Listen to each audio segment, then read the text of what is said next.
Bonjour à tous, c'est Jean et bienvenue chez moi, bienvenue sur la chaîne de la gestion de patrimoine.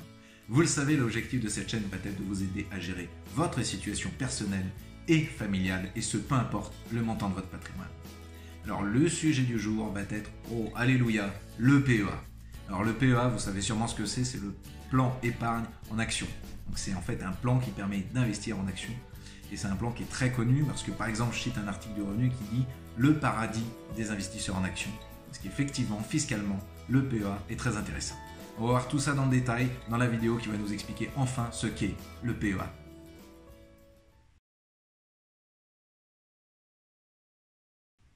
Alors on se retrouve pour vous expliquer quel véhicule vous pouvez utiliser pour investir en bourse. Et l'un des premiers véhicules à penser, évidemment, celui qui nous heurte la tête tout de suite, c'est le PEA, le plan épargne en action. Alors pourquoi est-ce que ce véhicule est très connu? Pourquoi est-ce qu'on entend parler tout le temps? Très simplement, c'est un outil de placement boursier.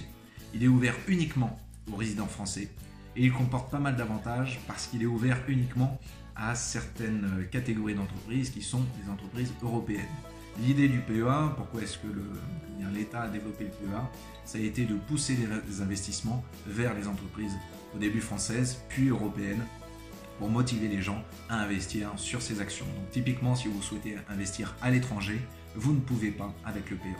Si vous souhaitez faire des investissements assez particuliers, vous ne pouvez pas avec le PEA. Donc c'est un environnement qui est assez contraint, mais il a d'énormes avantages et on va voir ça tout de suite. Petit point pour préciser, si jamais vous êtes français et que vous partez à l'étranger, vous n'avez pas le droit de garder un PEA. Donc il faut le clôturer et passer en compte titre.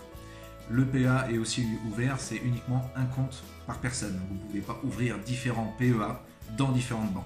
Vous avez le droit à un PEA si vous êtes résident français et pour investir sur certains types d'actions européennes. Voilà, j'espère que j'ai été assez clair sur le principe même du PEA. Alors, le fonctionnement, c'est un compte titre très classique. C'est-à-dire que vous mettez de l'argent dessus et avec cet argent, vous décidez, soit si vous pouvez être en gestion sous mandat ou autre, mais globalement, vous décidez d'investir dans l'ensemble des éléments qui sont ouverts au PEA. Alors ça peut être tout, ça peut être des titres de société, ça peut être les OPCVM, donc les organismes de placement collectif à valeur mobilière, des valeurs mobilières. Donc ça en fait je dirais que c'est une catégorie chapeau qui regroupe par exemple les SICAV, les FCP, les FCPI, etc. qui sont les fonds de commun de placement, ou toutes ces autres structures qui permettent d'investir là dans d'autres structures ou dans des groupes, par exemple d'actions avec un mélange de fonds, un mélange d'actions directes, etc., etc. Donc voilà, donc ça c'est des catégories chapeaux qui permettent après d'investir dans des structures qui elles-mêmes investissent après, qui font leur choix d'investissement. Donc ça peut être très intéressant parce que ça permet notamment de mitiger les risques. Vous avez moins de risques que si vous investissez, par exemple en théorie, en tout cas directement, dans une action. Si jamais l'action tombe, vous avez tout perdu. Alors que quand vous êtes dans des sociétés comme ça, qui ont fait des allocations d'actifs sur plein de catégories comme ça d'actions différentes, vous mitigez, entre guillemets, le risque. C'est-à-dire une petite réduction de risque, mais aussi, logiquement, un potentiel de gain un peu moins important. Alors, je reviens juste à la partie des titres éligibles. Quand vous ouvrez un PEA et que vous souhaitez investir sur certaines catégories de titres, il faut bien regarder si ces titres sont éligibles au PEA. Vous avez toujours une petite indication sur par exemple les SICAV ou les fonds de commun de placement, les FCP ou les FCPI, si c'est éligible au PEA. Donc il faut bien regarder ça, et si c'est éligible, eh bien vous pouvez investir avec votre PEA. Sinon vous ne pourrez pas de toute façon, parce que voilà, ils essayent vraiment de contrôler où est-ce que l'argent du PEA est investi, et ils veulent vraiment que ça reste en Europe principalement. Alors, au niveau du fonctionnement du PEA, je reviens toujours à ma première vidéo sur la bourse. Vous l'avez compris, c'est plus des investissements à moyen et long terme. Et notamment, vous êtes assez pénalisé si vous décidez de faire des retraits avant 8 ans. Donc, pour expliquer très rapidement, si jamais vous retirez entre 0 et 2 ans, alors là, évidemment, c'est clôture tout de suite du plan, même si vous retirez 1 euro, donc clôture du plan, et vous avez, entre guillemets, un inconvénient fiscal, puisqu'on parle de fiscalité évidemment sur le PEA, ou si vous gardez plus de 8 ans, vous n'avez que les prélèvements sociaux à 17,2 à payer, ce qui est beaucoup plus intéressant qu'un compte titre. Sur un compte titre, vous avez, si vous optez par exemple sur l'option de la flat tax, le PFU, le prélèvement forfaitaire unique, vous avez 30%. Donc imaginez 30% par rapport à du 17,2 après 8 ans. Donc vraiment très intéressant quand on compare le compte titre du PEA. Avec l'inconvénient du PEA, c'est que c'est sur plus de 8 ans. Donc je reviens sur du 0 à 2 ans. Vous avez, même si vous retirez 1 euro, clôture du plan. Donc déjà le plan se ferme. Et vous avez une fiscalité donc, de prélèvements sociaux à 17,2 plus un impôt à 22,5%. Donc vous voyez, l'impôt est assez important parce qu'on a 17,2 plus 22,5. Donc ça fait un impôt, il faut vraiment le prendre en compte. Ensuite, vous avez la deuxième période qui est de 2 ans à 5 ans. Donc là, de 2 ans à 5 ans, vous avez évidemment aussi une clôture du plan si vous retirez ne serait-ce qu'un euro. Et vous avez les prélèvements sociaux à 17,2 plus une taxation à 19%. Donc là, on reste dans une taxation qui est très importante. On est à 19%, plus 17,2. Ensuite, la troisième période, c'est de 5 ans à 8 ans. Donc là, si vous faites un retrait dans cette période-là, vous avez juste, vous ne pouvez plus mettre d'argent sur le PEA. Vous avez une clôture du PEA, vous ne pouvez plus mettre d'argent dessus.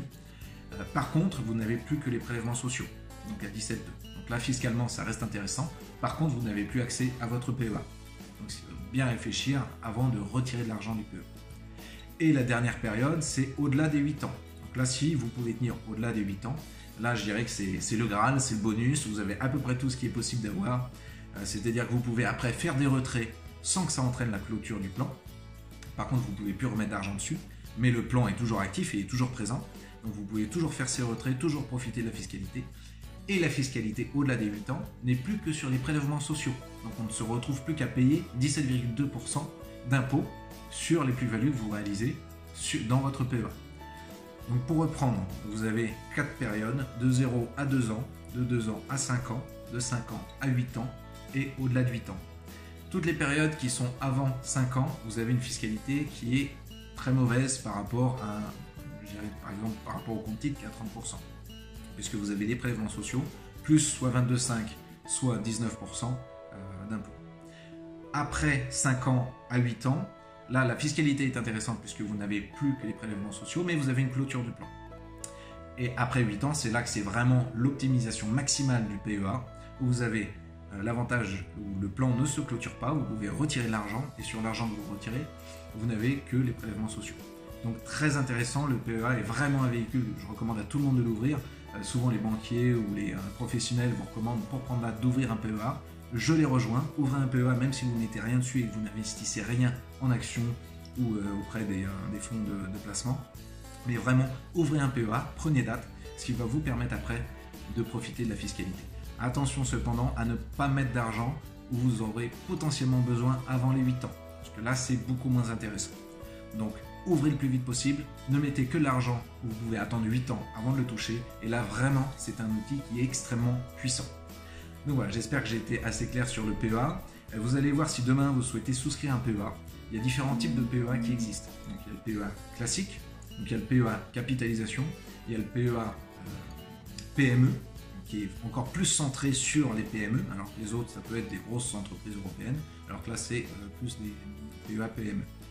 Donc là je dirais que c'est plutôt à vous en fonction de vos affinités de choisir quel type de PEA vous voulez choisir, soit du classique, soit du PME, soit du capi, donc assurantiel. Donc voilà, il y a différents types de PEA, des PEA, on rentrera plus dans le détail dans d'autres vidéos. En tout cas j'espère que celle-là vous a permis de comprendre quels sont au moins les 6 avantages ou les 6 choses à savoir sur le PEA. Maintenant, n'hésitez pas à partager, liker cette vidéo. Si vous avez un commentaire, une question sur le PEA, n'hésitez pas à l'écrire juste en dessous. Et on se retrouve dans une prochaine vidéo pour apprendre à gérer votre patrimoine.